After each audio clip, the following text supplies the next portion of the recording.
93.7 WOCS and SCCTV. Letitia Walker, tell us about tonight's meeting, if you will. Tonight's meeting was short, but yet very informative. We spoke about numerous things that are taking place here in the county, the weather conditions. We also spoke about contractors who are coming in to do work that is very much needed, and we're getting things done considering the weather conditions. I've heard that the population is growing somewhat, Absolutely, it is growing. Yeah. and that means we will have more development, more money, lot more things that have to be done. Orangeburg is growing as a whole. We have numerous developments taking place. Communities are being built every day here, and we're looking forward to having many more. Thank you so much, Ms. Walker. What about your organization, your nonprofit? Tell us about that, if you will. You want to talk about that or another time? Sure. The Tiffany Grant Foundation, we serve youth and vulnerable populations. We were very fortunate this week to have been adopted by the Divine Nine for the Martin Luther King Impact Day, and we received numerous hygiene items, food items, and items that we will continue to serve the community with. We serve college students and family members in need. Okay. Well, thank you so much for all you do. Thank you. We're able to keep them here as long as we can. So that's where it goes when it comes to staff development. Our second item under our new strategic plan is that we want to ensure that we're achieving operational and our financial goals. As most of you are aware, because it was in the paper before our acquisition, we were losing over $30 million as former TRMC. Now, as MUSC Health Orangeburg, we are in a positive margin right now. We're doing very well in our organization, and we continue to go up and up with our margins at MUSC Health Orangeburg. We're focusing on the length of stay process with our patients, and we're also again focusing on the patient experience. I always tell each and every one of our care team members at MUSC Health Orangeburg that we're going to always make the first impression the best impression, and that's one of the things that we're going to live and breathe by here in Orangeburg. Other items that we're focused on: enhancing the quality, safety, and service and exchange best practices with MUSC Health Orangeburg. So we're focused on our falls, MRSA, pressure injuries, and also our eclampsies. One of the things that you probably saw in the newspaper just recently was our leapfrog score. You saw that it may have been that it is a C. You may say C is not a really good score, but last year we were an F. So moving from an F from a C is really good, and we were hundredths from a point of having a B. So again, we're moving in the right direction when it comes to quality and safety here at MUSC Health Orangeburg. Again, we want to have best quality care services, but also safe quality care services for our institution.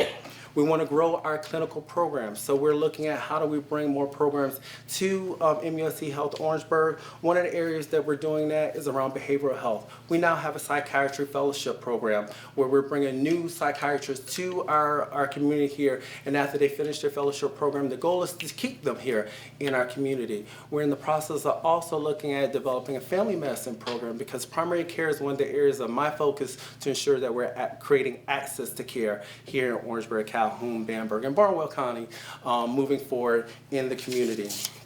We're also wanting to ensure that we are partnering with our local folks here in the area. So, of course, we are partnering with South Carolina State, Claflin University, Voorhees, Denmark Tech, OT Tech, and the list goes on and on. Of anyone that is willing to have a partnership with us, that's what we want to do here in Orangeburg. We don't want to do everything in a silo. We don't want to do everything in a vacuum. So we feel like we need to bring the community in the doors of MUSC, and also for MUSC to go in the doors of those particular institutions. So with our partnerships, that's how we're moving the needle there.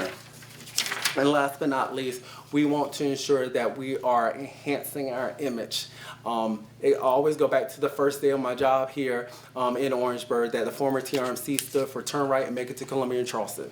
That is no longer the case, that we're going to continue to move where our patients are going to Columbia and Charleston for care, because again, we have great care here in Orangeburg. We want to ensure that we're keeping our patients close to home, in which when it comes to leakage, we are definitely keeping our patients in the area, because the MUSC brand is a great brand, and we want to ensure that we are utilizing that when it comes to our prospects looking at it now.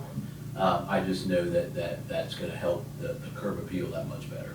So if there's any questions you guys have for me, I don't mind answering them. How much are you planning on paving? That's from all the way from the front of the building all the way around into the driveway? No, sir. So it's just a portion, and Angel may be able to answer some of that as well. I haven't seen the full scope of it, but it's not the whole, because we don't know yet what that truck court needs to look like and the likes of all that, so it's not gonna go around the side of the building towards the back. It's more on that front piece, and that side piece of where the main entrance is, Councilman Garvin, it's that piece, and then it's just paving that like a parking lot basically for employees.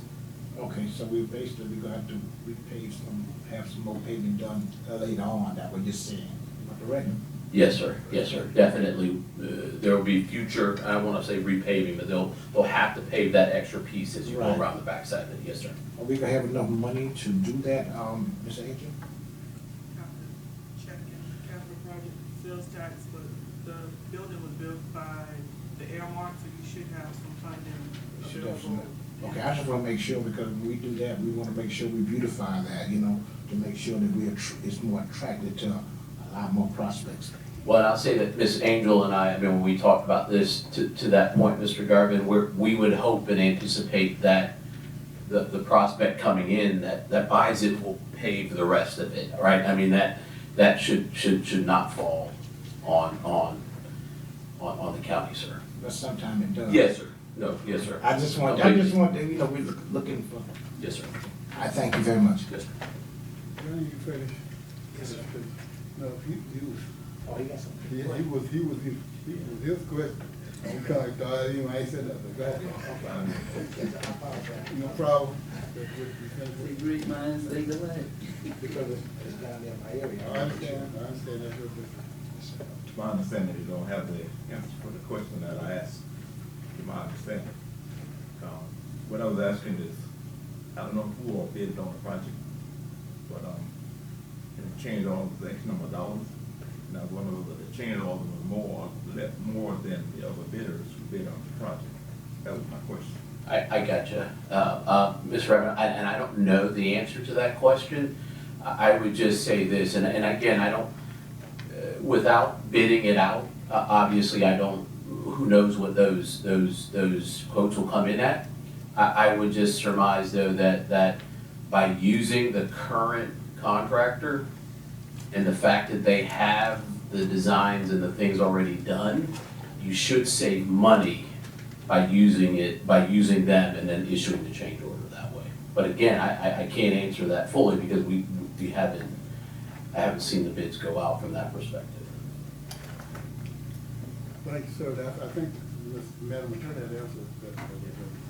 I mean, I guess what they're trying to say was that they're probably better off using the contractor rather than going out and bidding out the whole others, because they're already there and just a small portion of it. That wasn't actually what I was saying, but I think that I understand that we had a project that was bid, and Pyramid won that. But that project at the time did not have this partial paving in it. So there's no way for us to go back and look at the earlier bids and find out what other guys would have charged for this. So while theoretically it is true that somebody who's already set up and doesn't have to come back out there, somebody's already set up and on the scene should be able to give you a good price and probably the best price. You wouldn't know that unless you bid the parking lot. That's a lot clearer. One more thing. I got, go ahead. Give us your name and tell us about the developments taking place in Orangeburg County, if you will. Yes, sir. Merle Johnson, Orangeburg County Development Commission. Oh, it's a great time to be in Orangeburg County. We got a lot going on. We announced the end of last year, Burla Carbon, that's the $1 billion investment. County Council also did the 50,000 square foot spec building over in Western Orangeburg County Industrial Park. They just passed the contract now to get that paved, so we hope to have more prospects looking at that area over there. Excited about Railroad Corner, excited about all the new schools that Orangeburg County School District's put up. It's just a great time to be in Orangeburg County. When talking about Railroad Corner, we have noticed that there are some buildings that are still there.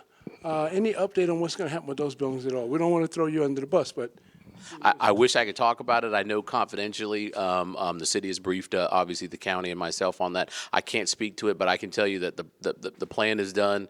I've seen the master planning on it. It's just great things are right on the forefront for that. Yes, sir. Thank you so very much for all you do. Yes, sir. Appreciate it, sir.